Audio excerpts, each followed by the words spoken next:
보도의 진실과 시청자의 진심을 알아봅니다. YTN 뉴스 FM 열린 라디오 YTN.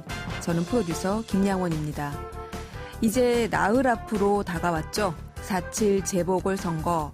어제 오늘 사전투표하신 분들도 계실 테고 또 어떤 후보에게 투표를 해야 할지 난 아직도 고민 중이다. 이런 분들도 계실 텐데요. 이번 선거는 주요 후보들이 워낙 대중적인 인지도가 있는 정치인인데다 거대 양당 중심으로 후보가 단일화되면서 후보의 인물 자체는 모두 아실 텐데 공약은 잘 모르겠다. 이런 의견들이 많은 것 같습니다. 선거를 보도하는 언론 역시 인물과 그들이 하는 말을 따라다닐 뿐 정책과 공약 검증에는 여전히 소홀하다. 이런 지적이 있는데요. 잠시 후 재보선을 나흘 앞둔 현재 선거보도 짚어보는 시간 준비하고 있습니다. 4월 3일 토요일 순서 바로 시작하죠.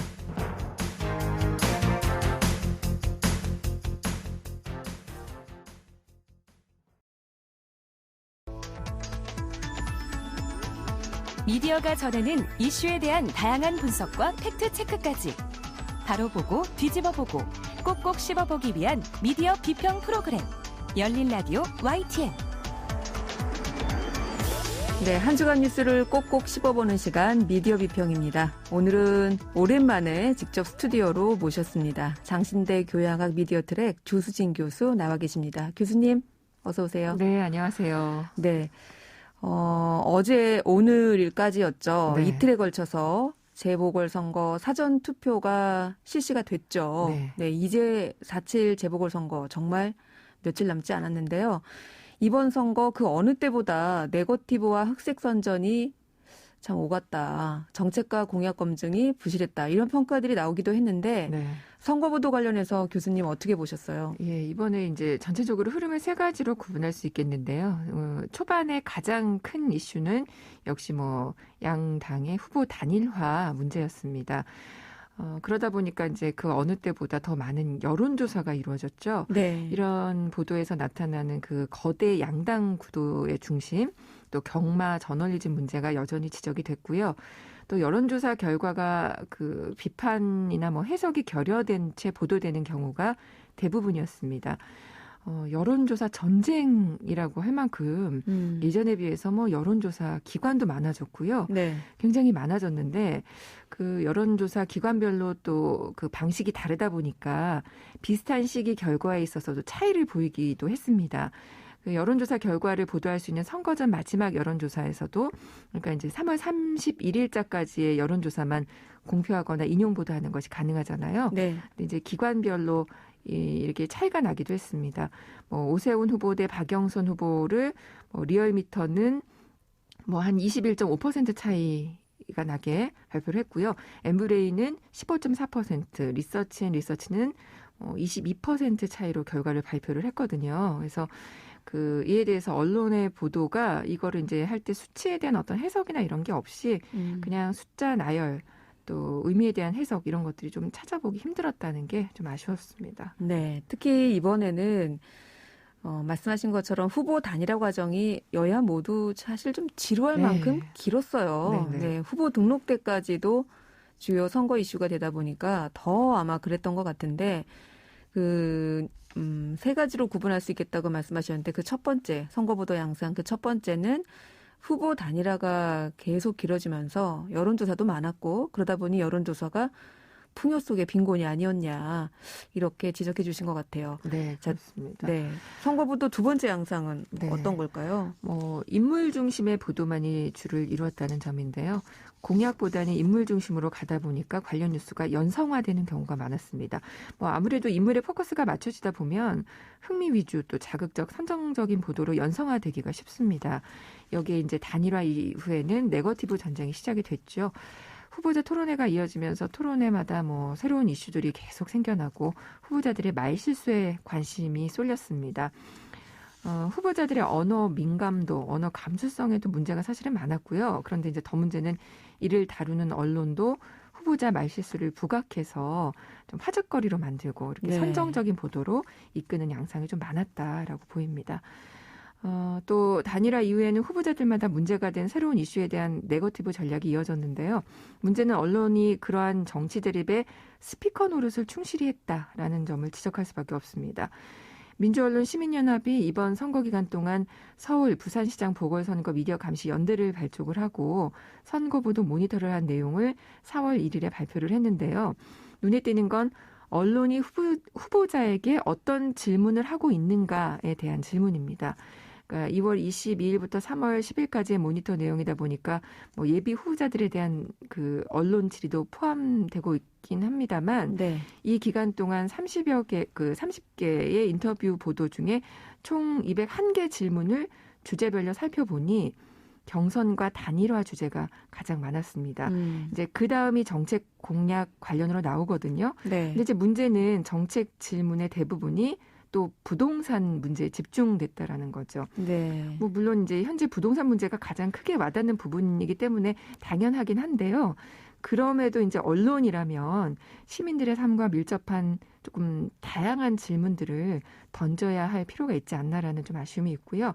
지금 코로나19 시기를 지나면서 어렵게 살아가고 있는 시민들에게 뭐 필요하고 중요한 여러 가지 사안들이 많거든요.